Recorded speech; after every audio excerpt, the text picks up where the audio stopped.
And I was watching one of your TED Talks, and you mentioned that right now what you feel you have is sort of like digital kind of makeup or digital sort of costumes kind of thing, but not really digital actors yet. How would you define a digital actor?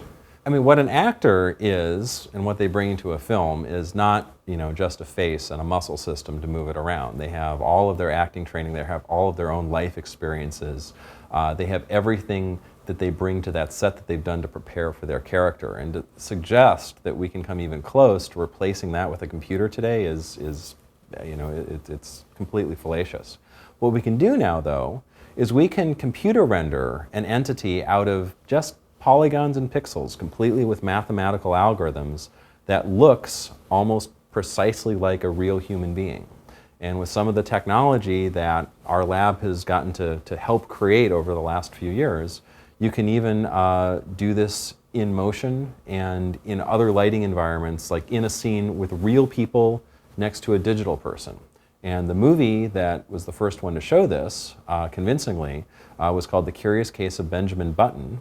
And it had an old version of Brad Pitt, and it was completely computer rendered with a digital character there. And our lab and some of our collaborators got to supply little bits of the technology that got used to create that effect. And you mentioned when it's really worked, and some of the earlier performance capture things, sort of like Polar Express or Beowulf, or they got really knocked for sort of the dead eyes and kind of the spookiness of the characters. I was kind of curious about whether that's purely a technological limit, or if we start to get into this idea of like how do you put life and soul into one of these characters. We've had some misfires in the history of attempting to do photoreal digital actors. The first movie that really attempted that was Final Fantasy back in 2001. A remarkable effort for its time. Its problems weren't really mostly how the characters looked, although today they look more like what we'd expect in a really, really good video game than like real people. There just wasn't enough detail that computers could render back then. They weren't fast enough, and people hadn't figured out really how light reflects off of skin and creates translucency correctly. And motion capture technologies for reading the performance off of a real person and driving a digital actor based on that just weren't high enough resolution at that time. But it's an absolutely remarkable effort, and you can't talk about this history without mentioning Final Fantasy. Polar Express certainly also is very interesting because they tried to have all digital characters in there. It was definitely a bit of a high wire act doing a Christmas movie where you don't want your characters to look creepy. You want them to look jolly and believable and relatable, and that didn't really happen. Again, technology just wasn't there, but as much as a shortcoming of technology, it's also a shortcoming of artistry that knows how to use the technology. Something that actually ends up making a difference in a feature film is going to be something that's both technology plus the artist really knowing how to use that technology. So it might take a couple of efforts for people to develop the artistic sensibilities to use this brand new tool and be able to master it. And we'd had just enough time for the particular case of Benjamin Button for artists to get familiar enough with this, and it took a couple of misfires like Beowulf, like Polar Express. The people who made Benjamin Button knew a ton about everything that was done from those earlier movies. They even brought some people from those teams to work on Benjamin Button, and they could learn from that. And it's a matter of artistry and technology finally intersecting to the point where it can create an effect that you can believe on the screen. It's interesting because I did an interview with Wim Wenders recently, and we were talking about 3D, and he was saying that so many of these early kind of 3D efforts that weren't very good almost killed it, because people were like, oh, well, it's just not very good. Yep. I mean, was that kind of close to what was happening with some of the performance capture, or was it always just like, we know we're going to get there, let's just keep on going? It's really great when, like, the first time you see a big piece of technology attempted, that everything works well with it. Because if it doesn't, it's hard to get another chance to make a first impression. When the movie Tron came out in 1982, that was the first movie to make extensive use of computer graphics rendering. And it's very cool stuff. A lot of people know what that looks like now. It did have a cultural impact, but it was not a very successful movie at the time.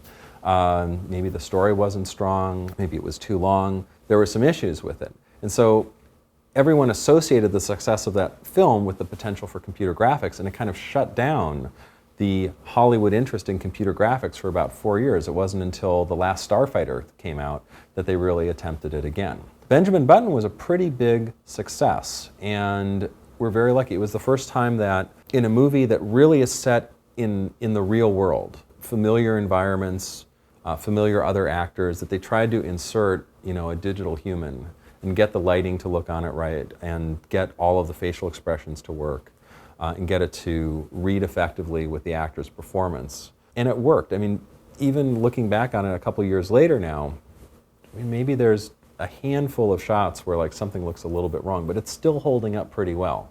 We'll have to see how well it holds up in 10 years. But nobody had any problem with it. I know one film reviewer who didn't like the movie wrote 10 things wrong with the movie The Curious Case of Benjamin Button. Not a single one of them had anything to do with the visual effects. It was only maybe last year that I learned about the concept of the Uncanny Valley. But then seeing movies that I felt, fell into the valley, like Mars Needs Moms. I had a lot of problem with Mars Needs Moms. And where do you think we are in the Uncanny Valley right now in terms of really getting faces? So the Uncanny Valley is the realization that as you try to make a character look more and more realistic and more like a human and less like a cartoon, at some point it ends up becoming really creepy looking because it looks real enough to raise all of your expectations that this is supposed to be a real human, I should be able to relate to it, but then it's got a couple things still wrong with it that really put you off. And the Japanese roboticist, Masahiro Mori, who originally proposed this idea, was talking about robots, and as you put better rubber skin on them and more muscle articulations underneath and things like that, like R2-D2 nobody has a problem with. C-3PO doesn't look fully human and we can relate to him, but once you start getting these things that have silicone skin and plucked in eyelashes and glassy eyes, you can creep people out pretty quickly with them. And computer graphics, which I think is going to have the potential to just really nail faces looking very, very realistic pretty regularly pretty soon. It went through this same progression, and we've seen the Uncanny Valley effect in movies like Polar Express. I think Mars Needs Moms has some real problems there, not just with human characters, but some of the alien kinds of characters just had a character design that maybe worked originally in the comic book story, but they just didn't translate it well to 3D in a way, and the stuff just looked, it had problems, unfortunately. We're now to the point where we've gotten across the Uncanny Valley a couple of times. Our lab got to collaborate with an amazing facial animation company called Image Metrics back in 2008 on a project called the Digital Emily Project. And it was a successful combination of the best resolution facial scans that we could take of a real actress, of Emily O'Brien in our light stages, some great proprietary facial animation technology that Image Metrics had, and a ton of well-applied artistry with existing technologies, for example, in facial rigging and how to light it so it looks like it's really there. Just all of them were done well enough that nothing destroyed it. It actually worked. Nothing was perfect in our Digital Emily project, but everything was above the bar so that it all worked together to the point where everyone who's seen it just believes it's a real face there. Benjamin Button made it over the Uncanny Valley, and they had to do it for 325 shots at film resolution in a real movie with other actors in the scene, and for a full head with hair all the way down into the collar. So a much more extensive effect, and with about 100 times as many people working on it, and also some of the same technologies. We did scanning in our light stage for Benjamin Button. Image Metrics provided the basis of the facial animation that went into The Curious Case of Benjamin Button. The Contour MOVA system helped get some of the blend shapes or reference for the blend shapes to create that. Stan Winston Studios created this amazing maquette of what Brad Pitt might look like when he's 70 years old, which was really important to the process. The Eric Barba and Steve Prigg, two of the visual effects supervisors, they knew all the right technologies to bring in, and they had all the right reagents to create something that was great. I don't think anyone knew it was going to work out, but they did the best they could, and they nailed it. They won an Oscar for it, very deservedly. I don't think that we're totally on the other side of the Uncanny Valley. We have Jamestown on the other side of the Uncanny Valley. We haven't built the United States of America over there yet. And there's a lot more work to be done on that.